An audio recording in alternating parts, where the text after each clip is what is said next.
깁스는 가짜였어요. 그런데 어쩔 수 없었잖아요. 매번 시댁 일만 하려고 하니까 그럼 저는 평생 시댁을 희생하면서 살라는 거예요? 연희야, 너는 시댁 행사 있을 때마다 거짓말로 핑계대고 안 오고 그 시간에 친정 엄마와 여행 갔잖니. 그런데 그게 시댁에 희생하고 산 거니? 아가씨 있잖아요. 저는 친정에 저밖에 없어서 어쩔 수 없어요. 아가씨가 워낙 깔끔하게 하셔서 굳이 제가 거들 필요는 없을 것 같아요. 엄마, 오늘 일로 연희한테 사과하셔야 하는 거 아니에요? 따로 조용히 말씀하셔도 되는데 친척들 앞에서 망신까지 주시고 연희가 얼마나 상처받았는지 아세요? 시어머니한테 이런 대접받으면 며느리 기분이 어떨 것 같아요? 엄마, 요즘 세상이 어떤 세상인데 아직도 그런 구식 생각을 하세요? 며느리가 의무적으로 시댁 일해야 한다는 게 언제 법이에요? 정말 이 상황이 이해가 되시나요?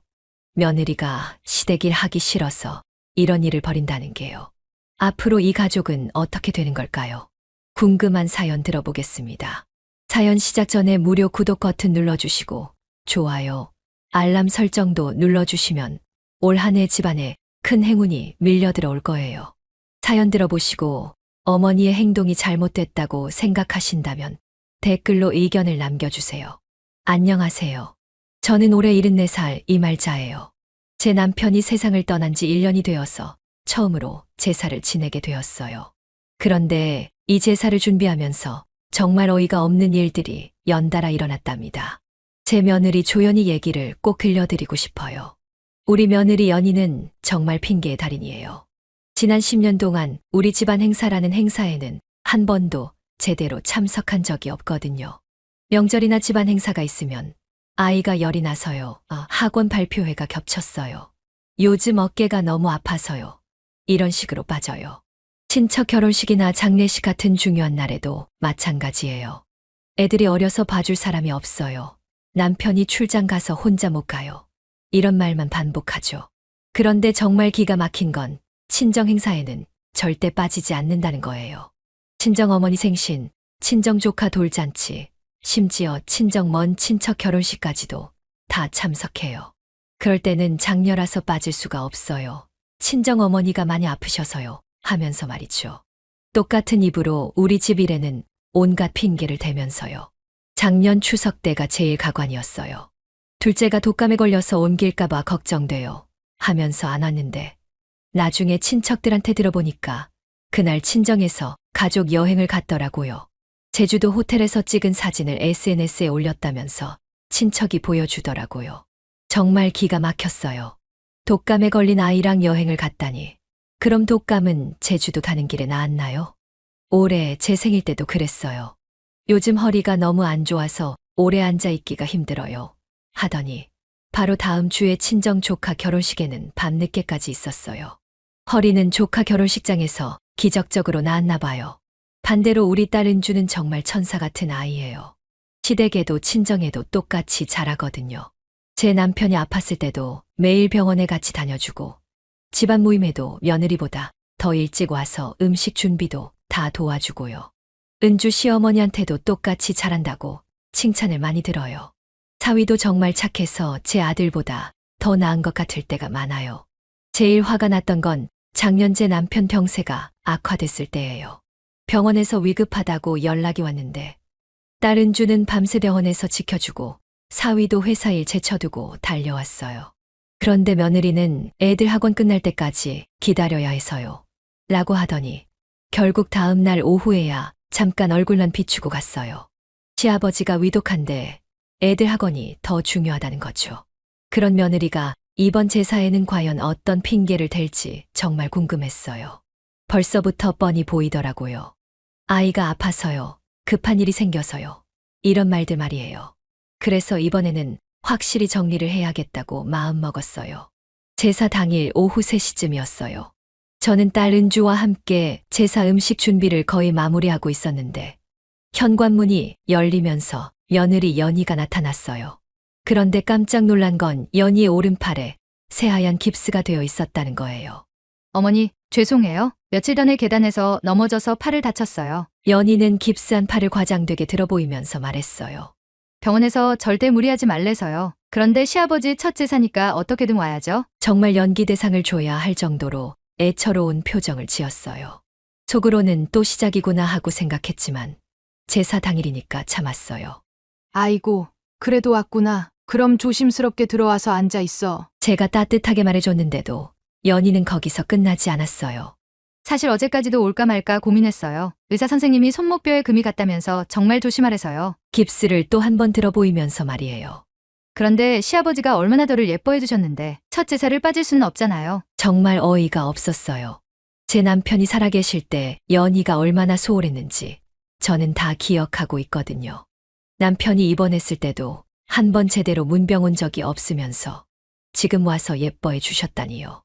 그래도 저는 꾹 참고 그래, 마음만 고마워. 아픈데 왔으니까. 하고 말했어요. 친척 고모부가 걱정스럽게 물어봤어요. 많이 아프지? 병원은 어디서 다녔어? 그러자 연희는 또 한바탕 설명을 시작했어요. 병원 응급실에 갔다가 정형외과로 옮겨서 엑스레이 찍고 그랬어요. 의사가 사주는 깁스를 해야 한대요. 아이고, 그럼 정말 아프겠네. 제사 준비는 신경 쓰지 말고 그냥 앉아만 있어. 제가 배려해서 말했는데 연희는 마치 기다렸다는 듯이 대답했어요. 네, 정말 죄송해요. 수목을 전혀 못 써서 뭘 도와드릴 수가 없네요. 그때 딸 은주가 저를 슬쩍 바라보더니 이상하다는 표정을 지었어요. 은주는 워낙 눈치가 빠른 아이거든요. 뭔가 수상한 게 있다는 걸 직감한 것 같았어요. 언니, 언제 다치셨어요? 은주가 조심스럽게 물어봤어요.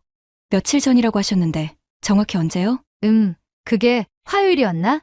아니면 수요일? 연희가 갑자기 머뭇거리더라고요. 아, 맞다. 수요일 저녁이었어요. 아파트 계단에서 넘어져서 응급실까지 갔어요. 연희는 자기 얘기에 빠져서 계속 설명했어요. 그날 밤에 너무 아파서 잠도 못 잤어요. 다음날 아침에 다시 병원 가서 정밀 검사 받고 깁스했는데 정말 아직도 아파요. 깁스를 만지작거리면서 아픈 척을 했어요.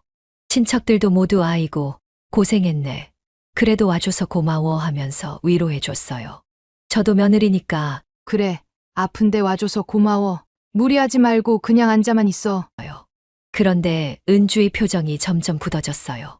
뭔가 이상한 게 있다는 걸 눈치챈 것 같았어요. 하지만 제사가 우선이니까 조용히 넘어갔죠. 연희는 소파에 앉아서 깁스한 팔을 계속 내보이면서 정말 아픈데도 왔어요. 하는 식으로 어필했어요. 마치 자기가 얼마나 효부인지 보여주려는 것 같았어요. 보고 있으면 정말 기가 막혔지만 그래도 오늘 하루만은 참기로 했어요. 제사 준비가 본격적으로 시작됐어요. 친척들이 하나둘 모여들고 제사상을 차리기 위해 분주하게 움직이기 시작했어요. 저는 딸 은주와 함께 주방에서 마지막 음식들을 준비하고 있었어요. 연희야, 괜찮으면 나물 그릇들 좀 상에 올려줄래? 제가 며느리에게 부탁했어요. 깁스를 했어도 왼손은 멀쩡하니까 가벼운 것 정도는 도와줄 수 있을 거라고 생각했거든요. 그런데 연희는 소파에 앉은 채로 고개만 돌리더니 말했어요. 어머니, 정말 죄송한데 의사가 절대 무리하지 말래서요. 깁스한 팔에 무게가 실리면 안 된대요. 그러면서 깁스를 또 한 번 보여줬어요. 그럼 가벼운 젓가락이나 수저라도. 제가 다시 말하려 했는데 연희가 또 말을 잘랐어요. 그것도 위험할 것 같아요. 손목에 충격이 갈까 봐서요. 그러면서 핸드폰을 만지작거리기 시작했어요. 딸 은주가 옆에서 보다 못해 말했어요. 그럼 언니는 그냥 앉아 계세요. 저희가 할게요. 은주의 목소리에 약간 짜증이 섞여 있는 게 느껴졌어요. 친척 고모가 연희를 걱정하면서 말했어요. 그래, 아픈데 무리하지 마. 우리가 다 할 테니까. 연희는 그제야 만족스러운 표정을 지었어요. 정말 죄송해요. 제가 도움이 안 돼서요. 그런데 이상한 건 연희가 핸드폰을 만질 때는 양손을 다 쓰더라는 거예요. 깁스한 오른손으로도 화면을 터치하고 왼손으로는 핸드폰을 잡고 있었어요. 제가 유심히 보고 있으니까 연희가 눈치를 챘는지 급하게 깁스한 손을 무릎 위에 올려놨어요. 저는 혼자서 거의 모든 음식을 준비해야 했어요. 은주가 도와줬지만 원래는 며느리도 함께 해야 하는 일이잖아요. 나물 5가지의 탕국, 생선구이, 나박김치까지. 74살 할머니가 이 모든 걸 혼자 하는 게 맞나 싶었어요. 은주 아가씨가 워낙 깔끔하게 하셔서 굳이 제가 거들 필요는 없을 것 같아요. 은주가 황당하다는 표정으로 연희를 쳐다봤어요. 언니, 이건 가족 모두가 함께 해야 하는 일이잖아요. 아, 맞다 아가씨. 미안해요. 하필이면 아버님 첫 제사에 다쳐서. 연희가 대충 사과하더니 다시 핸드폰에 집중했어요. 뭘 그렇게 열심히 보는지 모르겠어요. 제사상을 다 차리고 나서 저는 정말 지쳤어요. 다리도 아프고 허리도 아팠어요. 그런데 연희는 여전히 소파에 앉아서 핸드폰만 보고 있었어요. 마치 남의 집에 놀러 온 손님 같았어요. 연희야, 물이라도 좀 떠다 줄래? 제가 부탁했더니 어머니, 정말 죄송한데 컵을 들기도 힘들어요. 깁스가 무거워서요. 이런 말도 안 되는 변명을 했어요. 결국 은주가 모든 걸 다 해야 했어요. 물도 떠다 주고 휴지도 가져다 주고 심지어 연희 남편인 제 아들 도석이 올 때까지 문도 열어줘야 했어요. 아들 도석이 도착했을 때도 연희는 자리에서 일어나지도 않았어요. 여보, 나 팔 다쳤는데도 제사에 왔어. 하면서 팔만 들어 보였어요. 도석은 아이고, 많이 아파? 하면서 걱정해줬어요. 저는 속으로 화가 났지만 꾹 참았어요. 제사를 지내는 동안만이라도 조용히 넘어가자고 생각했거든요. 하지만 연희의 행동을 보면서 점점 확신이 들었어요. 이 며느리는 정말 일부러 이러고 있구나 하고 말이에요. 제사 지내는 내내 연희는 손 하나 까딱하지 않았어요. 절도 깊숙이 안 하고 제사 음식 정리할 때도 가만히 앉아만 있었어요. 정말 화가 치밀어 올랐지만 그래도 참았어요. 제사가 모두 끝나고 음식을 나눠 먹는 시간이 되었어요. 친척들이 둘러앉아서 이런저런 이야기를 나누고 있었는데 연희는 여전히 깁스한 팔을 내세우며 아무것도 하지 않고 있었어요. 언니 정말 아프시겠어요? 언제까지 깁스를 해야 해요? 사촌 동생이 걱정스럽게 물어봤어요. 연희는 또 깁스를 만지작거리면서 답했어요.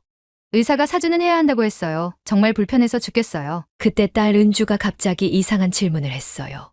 언니, 그런데 어느 쪽 팔을 다치셨다고 했어요? 연희가 당황하는 기색을 보이며 오른쪽이요. 오른쪽 손목이요. 하고 답했어요. 아, 그런데 신기하네요. 어제는 왼쪽에 깁스가 있었던 것 같은데요. 은주의 말에 자리가 조용해졌어요. 연희의 얼굴이 순간 하얘졌어요. 아니에요. 처음부터 오른쪽이었어요. 은주가 조용히 말했어요. 언니, 혹시 헬스장 다니세요? 갑작스러운 질문에 연희가 더욱 당황했어요. 아니요. 왜요? 저 운동 안 해요. 아, 그런가요? 그런데 언니 인스타그램에 어제 헬스장에서 찍은 사진이 올라와 있던데요. 은주가 핸드폰을 꺼내면서 말했어요. 덤벨 들고 운동하시는 사진이요. 양손 다 멀쩡하게 쓰시면서요. 연희의 얼굴이 새하얗게 변했어요. 그건 예전에 찍은 사진을 늦게 올린 거예요. 목소리가 떨리고 있었어요. 예전 사진이요? 그런데 사진에 어제 날짜가 찍혀 있는데요. 게다가 배경에 있는 달력도 이번 달이고요. 은주가 차근차근 설명했어요. 친척들이 모두 연희를 바라보기 시작했어요. 그리고 그제께는 필라테스 수업했다고 스토리에 올리셨잖아요. 양손으로 기구 잡고 있는 영상까지 있었는데요. 은주가 계속 말했어요. 연희가 완전히 당황해서 말을 잇지 못했어요. 친척 고모가 의아해하며 물어봤어요. 그럼 언제 다친 거야? 수요일에 다쳤다고 했는데 그 이후에도 운동을 했다는 거야? 연희가 식은땀을 흘리며 변명하기 시작했어요. 그건 제가 기억을 잘못했나 봐요. 저는 더 이상 참을 수 없었어요. 74년을 살면서 이런 뻔뻔한 사람은 처음 봤거든요. 연희야, 그 팔 정말 아픈 거 맞니? 제가 조용히 물어봤어요. 당연히 아프죠. 어머니, 제가 거짓말할 이유가 있겠어요? 연희가 억지로 당당한 척했어요. 그런데 목소리가 떨리고 있었어요. 은주가 핸드폰 화면을 모두에게 보여줬어요. 여기 봐요. 어제 오후 3시에 올린 사진이에요. 헬스장에서 15kg 덤벨 들고 있는 사진이요. 깁스한 손으로요. 사진 속 연희는 정말로 양손으로 덤벨을 들고 있었어요. 친척들이 웅성거리기 시작했어요. 이상하네. 정말 어제 사진이야. 그럼 깁스는 언제 한 거야? 연희가 점점 구석으로 몰렸어요. 그리고 이것도 봐요. 은주가 또 다른 사진을 보여줬어요. 그저께 필라테스 하는 영상이에요. 여기서도 양손 다 멀쩡하게 쓰고 있어요. 심지어 물구나무 서기까지 하셨네요. 이제 연희가 완전히 말문이 막혔어요. 얼굴이 빨갛게 달아오르더니 화를 내기 시작했어요.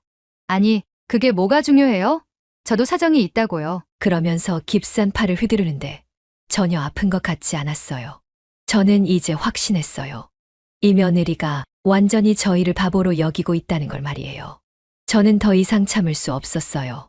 제사상을 치우고 모든 친척들이 거실에 둘러앉은 그 순간 저는 조용히 입을 열었어요. 연희야, 이제 그만 좀 하자. 제 목소리가 차분하지만 단호했어요.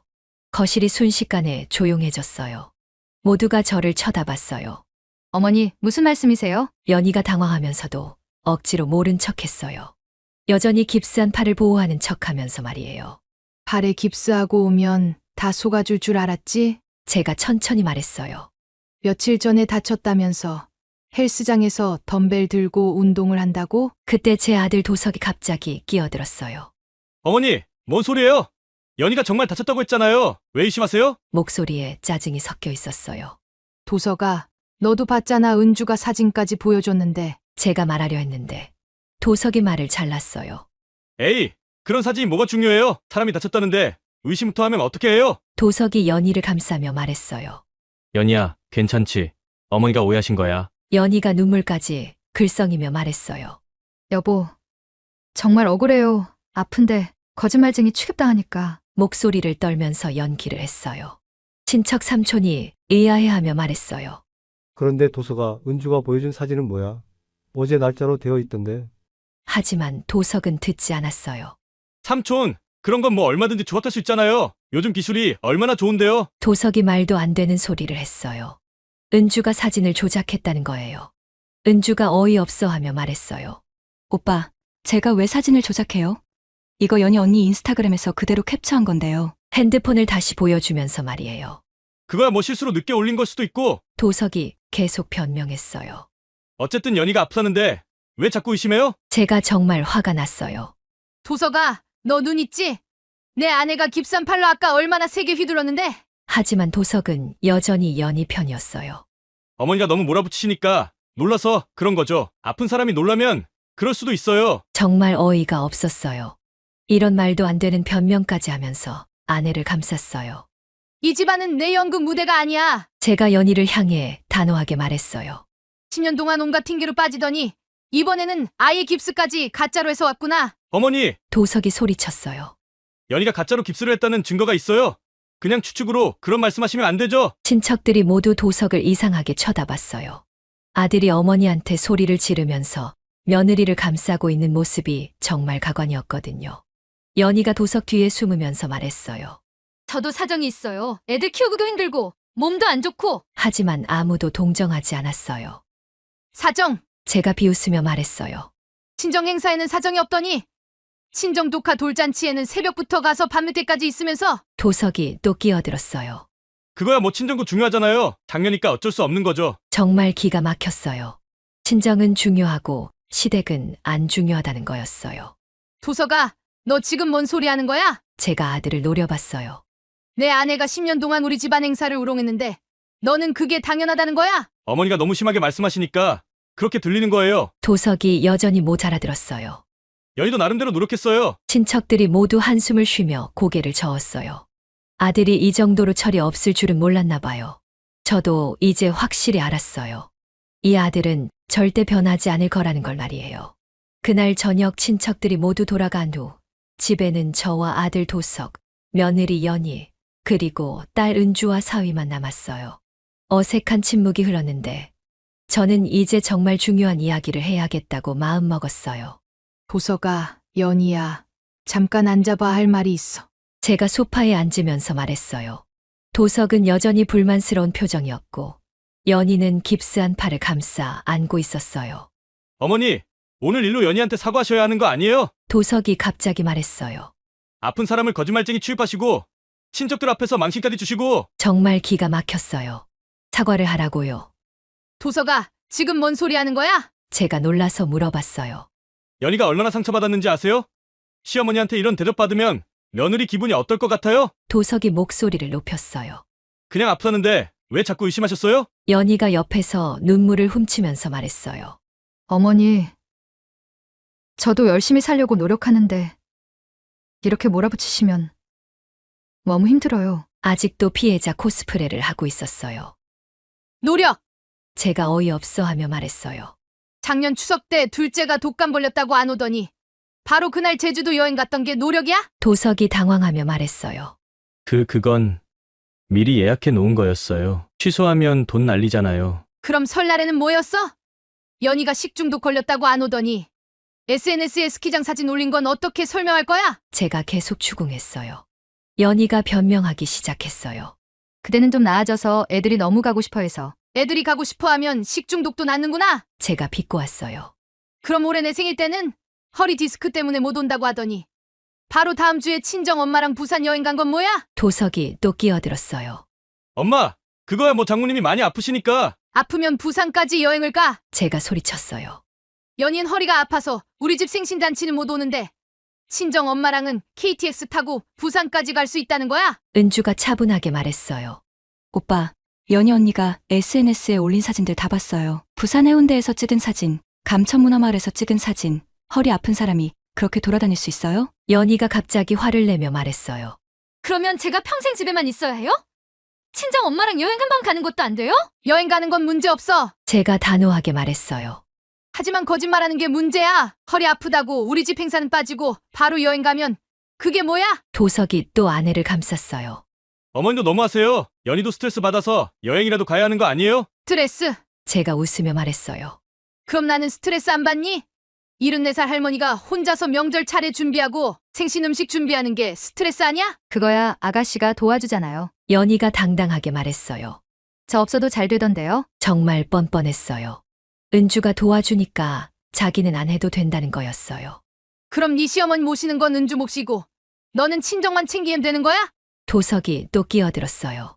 엄마, 요즘 세상이 어떤 세상인데 아직도 그런 구식 생각을 하세요? 며느리가 의무적으로 시댁 일해야 한다는 게 언제 법이에요? 제가 어이가 없어서 웃었어요. 그럼 가족이라는 것도 구식이니까 우리는 남남이라는 거야? 그런 게 아니라. 도석이 중얼거렸어요. 도서가 그동안 내 아내가 이랬는데 너는 한 번이라도 제대로 말해본 적 있어? 제가 아들을 노려봤어요.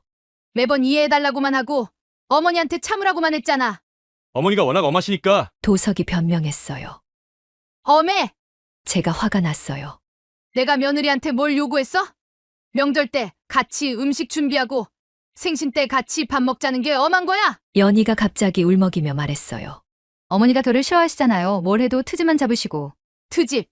제가 어이없어 하며 말했어요. 거짓말하지 말고 진실하게 행동하라는 게 트집이야? 도석이 마지막으로 말했어요.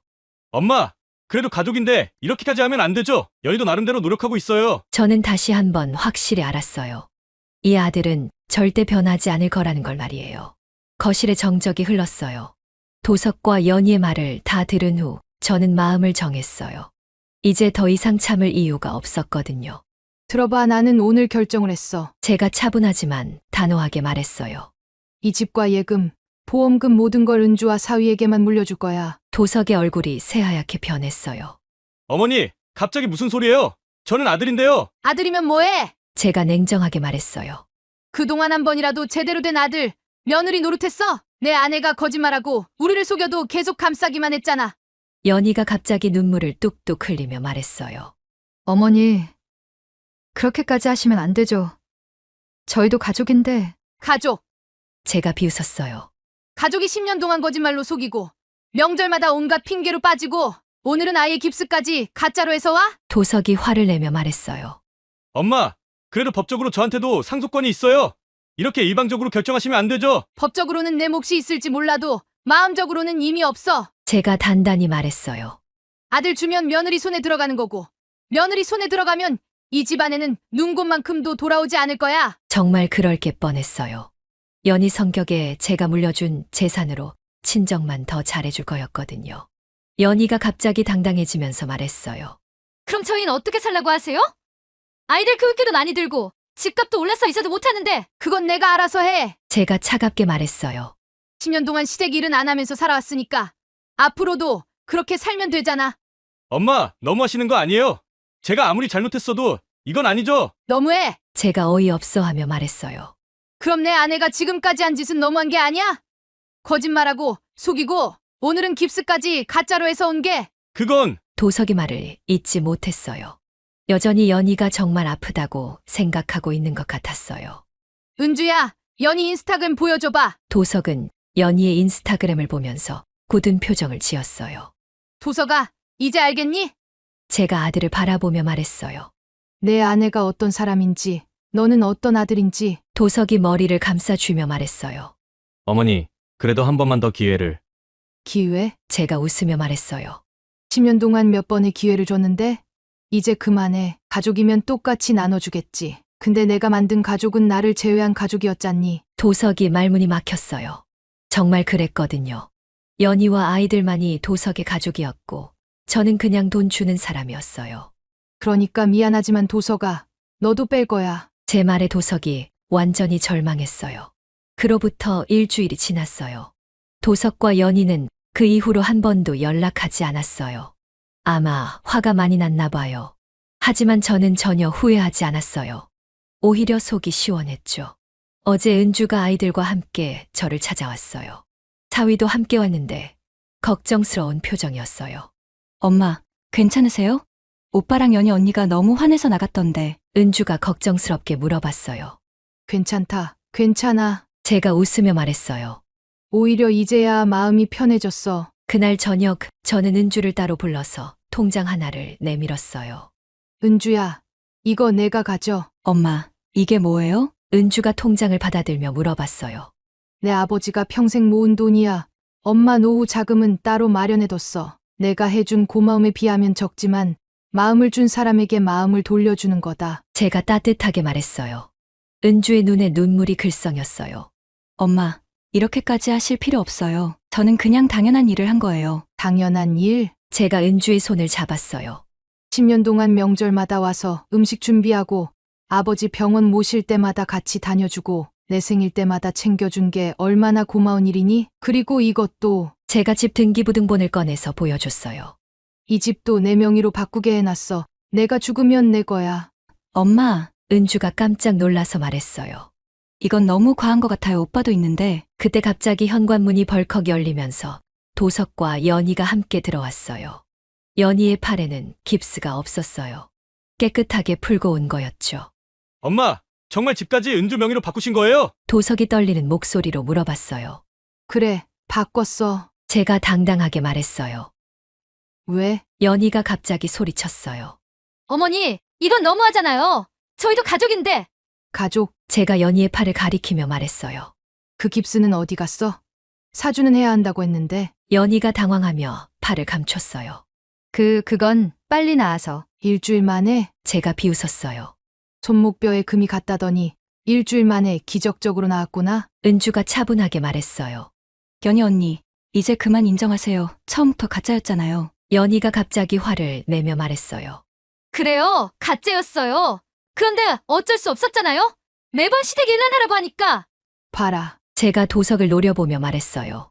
내 아내가 스스로 인정했어. 가짜 깁스였다고. 도석이 머리를 감싸주며 말했어요. 연희야, 정말 가짜였어? 나까지 속인 거야? 당신도 어머니 편만 들잖아요. 연희가 소리쳤어요. 나는 시달리기만 하고. 제가 단호하게 말했어요. 연희야, 10년 동안 명절마다 빠지고 생신마다 핑계대고 이번에는 가짜 깁스까지 했으면서 시달린다고? 엄마, 제발 한 번만 더 기회를. 도석이 무릎까지 꿇으며 빌었어요. 기회. 제가 차갑게 웃었어요. 10년 동안 몇 번의 기회를 줬는데 내 아내는 가짜 깁스까지 해서 우리를 속였어. 이제 그만해. 연희가 갑자기 뻔뻔해지며 말했어요. 그럼 저희는 어떻게 살라고 해요? 아이들은 어떡하고요? 그건 내가 알아서 해. 제가 냉정하게 말했어요. 10년 동안 거짓말로 살아왔으니까 앞으로도 그렇게 살면 되잖아. 어머니, 연희가 소리쳤어요. 법적으로는 아들도 상속권이 있어요. 이렇게 마음대로 할 수 없어요. 법적으로? 제가 웃으며 말했어요. 그럼 법적으로 해결해봐. 나는 이미 변호사와 상담받고 다 정리했어. 도석이 절망한 표정으로 말했어요. 엄마, 그래도 혈육정은. 혈육정? 제가 말을 잘랐어요. 혈육정이 있는 아들이 어머니보다 거짓말쟁이 아내를 더 믿고 어머니한테 사과하라고 하니? 은주가 오빠를 보며 말했어요. 오빠, 엄마 마음 이해해요. 연희 언니가 너무했어요. 가짜 깁스까지 하면서 우리를 속였잖아요. 연희가 마지막으로 소리쳤어요. 그럼 저는 평생 시댁에 얽매여 살라는 거예요? 얽매여 산다고? 제가 어이없어 하며 말했어요. 명절 때 같이 밥 먹고 생신 때 같이 시간 보내는 게 얽매여 사는 거야? 그럼 은주는 뭐야? 연희가 말문이 막혔어요. 은주는 시댁과 친정을 똑같이 잘하면서도 한 번도 불평한 적이 없었거든요. 제가 마지막으로 단호하게 말했어요. 이제 내 말년에는 내가 주인이야. 나를 진짜 가족으로 여기는 사람과 함께 살 거야. 너희는 이제 남남이야. 도석과 연희가 완전히 절망한 표정으로 집을 나갔어요. 연희는 끝까지 억울해요. 억울하다고요. 하고 소리쳤지만 아무도 동정하지 않았어요. 그날 이후로 은주 가족이 이 집으로 이사와서 함께 살고 있어요. 손자들이 뛰어다니는 소리가 들리니까 집이 활기차고 좋아요. 진짜 가족이 뭔지 이제야 알겠어요. 정말 속이 시원해요. 사연 들어주셔서 감사합니다. 영상 보시고 어머니의 행동이 잘못됐다고 생각하신다면 댓글로 의견을 남겨주세요. 다음 영상에서도 재밌는 사연이 기다리고 있습니다. 무료로 누를 수 있는 구독과 좋아요, 알람 설정을 눌러주시면 다음 영상을 더 빨리 만나보실 수 있습니다.